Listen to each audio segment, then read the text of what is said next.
Kicking off today's event is Tiago Rodrigues, CEO of the Wireless Broadband Alliance, with an update on the state of Wi-Fi today. Over to you, Tiago.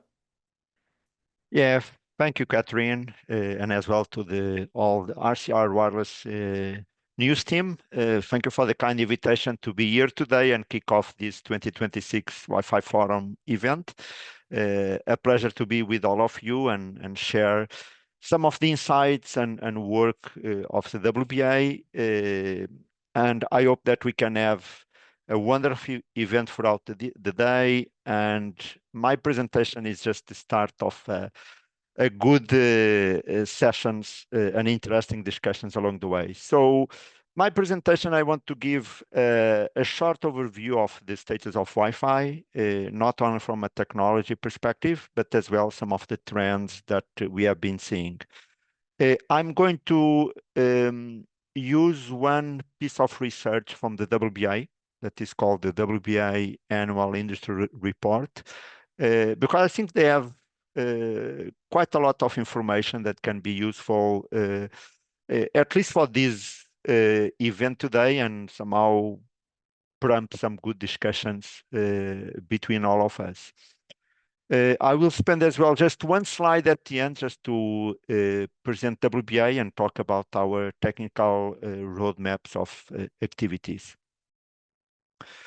Okay, so major technology trends that we see, and in fact, WBA and our members have been working on. So definitely good momentum on Wi-Fi 7, adoption being widely adopted throughout different market segments. Statistics on shipments shows that Wi-Fi 7 definitely surpassing Wi-Fi 6 in 2027, with almost 120 million shipments in 2026. Another important topic, the 6 GHz spectrum, as all of you could imagine, super relevant for the evolution of Wi-Fi as technology to provide broadband connectivity. So the same substantial growth I've been seeing on chipset shipments and big numbers coming up expected for 2030 with almost 3 billion devices available. Wi-Fi 8, another hot topic underway, still IEEE processing the standardization, but as many of you, especially those of you that attend CES, unfortunately, I could not attend this year, but those of you that attended, I'm pretty sure you saw announcements, as I saw on the news from Broadcom and MediaTek and TP-Link, Asus, and other companies. So coming up already, early prototypes, pre-standard base equipment. And of course, that multi-IP coordination capability that have been discussed along the way in the industry. So looking forward for that new capabilities coming up with Wi-Fi 8. Another interesting technology evolution that I want to bring is the millimeter wave and the discussions that are happening on extending Wi-Fi to the higher spectrum bands that can bring more capacity. And in my mind, at least, once become a reality and can be very useful for certain use cases. They use, I don't know, scenarios like stadiums or other very dense environments can benefit a lot from this additional spectrum. Let me now just share some statistics. I don't know if the graphics are pretty clear, but this is coming from the report, as I mentioned before, but I just to highlight throughout my presentation, I'll bring some of these statistics just to reinforce and share with you some of the findings. Wi-Fi confidence or confidence in investing in Wi-Fi is still very high from our research. 82% supporting and the confidence in investing in Wi-Fi. The same similar result when we look and we ask about the importance of the 6 GHz spectrum for Wi-Fi. So 86% of the responses saying that additional spectrum for Wi-Fi is super relevant and important. So as expected from the industry. Then starting here on some key points on broadband connectivity. So broadband, special fiber continues to grow. All the numbers that we got access shows that there is a continuous grow for these next years. Yeah, 10%, almost 10% growth. Very interesting to, and that's the reason I bring it up, is the satellite broadband with all the new constellations and all the investments done in satellite broadband connectivity. That will almost double the capacity in terms of connected points on satellite, and the same for fixed wireless access. So bringing more broadband capability. Another point that I thought that was relevant to bring is the mesh Wi-Fi adoption. So all of you already know mesh pretty well, have been around for a few years. But what I think is interesting is that the trend continues to be very positive. And as you can see on the statistics, coming almost a growth of 50% between 2024 and 2026. So it shows the importance of this trend and this type of equipment for providing mainly residential broadband and bring Wi-Fi or improved Wi-Fi experiences in our houses. That is reflect here in some more statistics. I think these ones are more difficult to read. They are smaller, they are more dense graphics. But one of the question was, we asked to the industry, okay, what are the major gaps that you see on the in-home Wi-Fi? And the top gaps identified is quality of service, mesh solutions, radio resource management, coordination, and end-to-end security. So all very relevant topics that have been discussed along the way by the industry. And then we ask as well, what are the most relevant applications or services that will drive network and traffic growth over the next years? And as you can see, top answers is smart home IoT, AI, industrial IoT, and Wi-Fi calling. Interesting to see Wi-Fi calling is, for me, one of the most relevant conversions between Wi-Fi and cellular services, coming up quite high on this graphic. So quite interesting. Then some more additional trends in terms of technology adoption. So AI, as you can imagine, could not be missed from this list, having a substantial impact already today on Wi-Fi networking, improving performance, reliability. I just want to raise 2 points that I think are important, and they are mentioned on the report, is not only the amount of data that should be collected to make the AI engines as more robust as possible, but as well the capacity to digest all that data and be able to perform whatever improvements that are required. Then another top trend is the 6 gigahertz standard power. As we all know, there is a lot of discussions on the industry on the upper part of the band.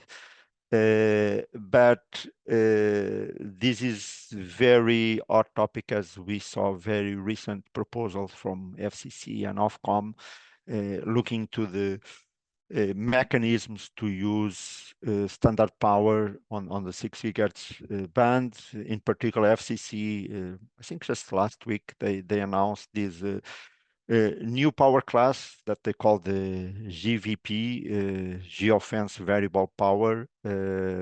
Still under discussion, but is an interesting mechanism that definitely I think all of us are learning as we go. Of using geofencing mapping and geofencing capabilities to indicate to the devices what level of power they can use on a precise location. Then I want to highlight as well the Ofcom. So Ofcom, I think they released as well, either last week or 2 weeks ago, a public consultation on the use of the upper part of the band. They come up as well with a very interesting concept They call for the upper part of the 6 gigahertz band, they come up with this idea of prioritize band split.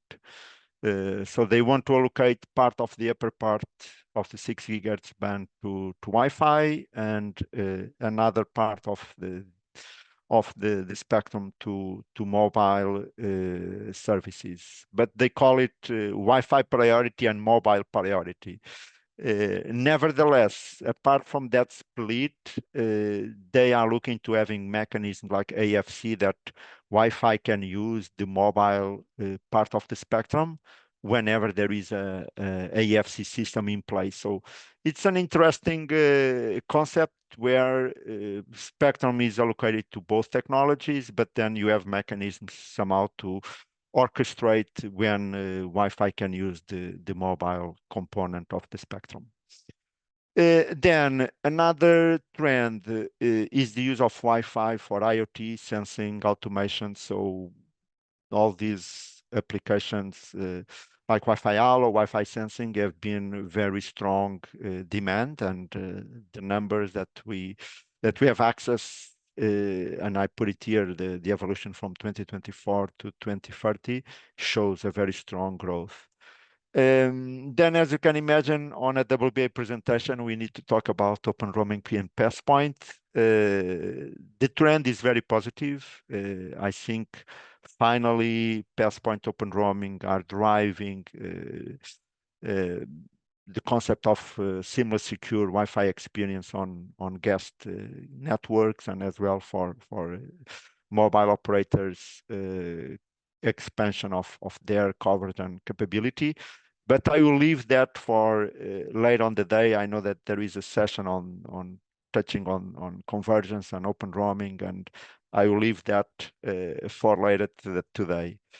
Some more statistics. So major gaps on delivering in-home Wi-Fi services, top gaps, business models, quality of experience, interoperability between licensed and unlicensed spectrum, and as well quality of service come up as top gaps for the in-home Wi-Fi. And then another on the right side of the slide, the question about what are the most relevant services for guest Wi-Fi networks.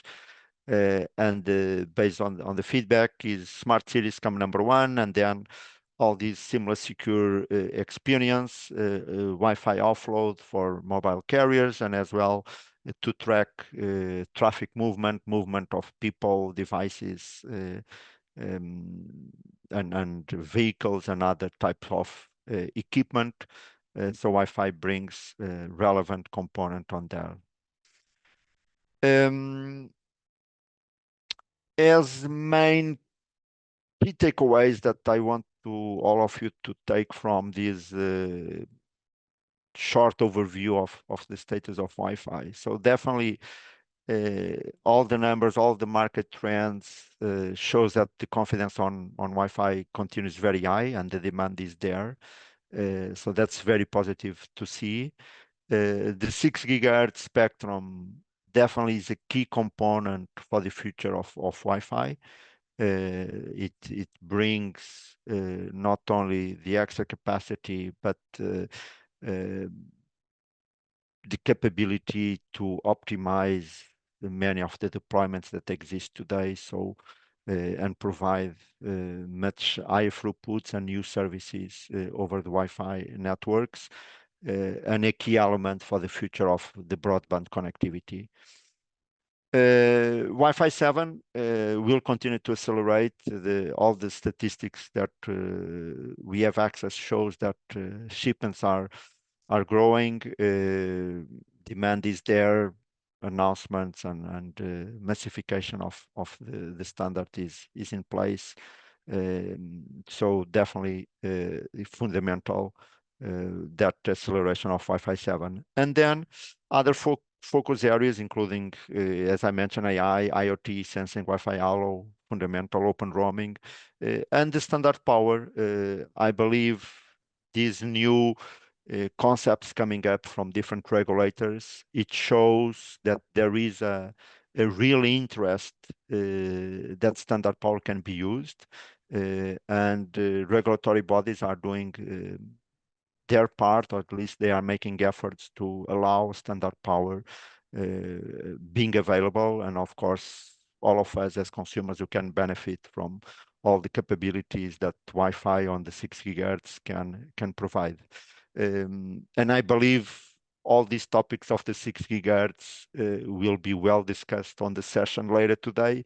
There is a panel discussion on that, and I'm sure we'll have a very good discussion. My last slide, just about the WBA, so I will not take more than 45 seconds. This is a snapshot of our program of activities for 2026. This is public information, is available on our website. Many of the topics that I mentioned throughout my presentation are captured here on the different work groups.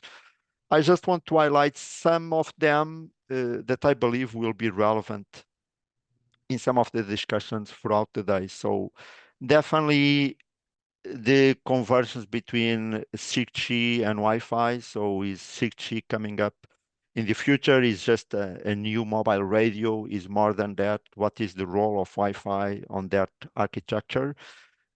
Another very relevant topic for our members is how to run emergency services and mission critical services over Wi-Fi, special for first responders and in scenarios of urgencies, how Wi-Fi can provide as well connectivity when needed.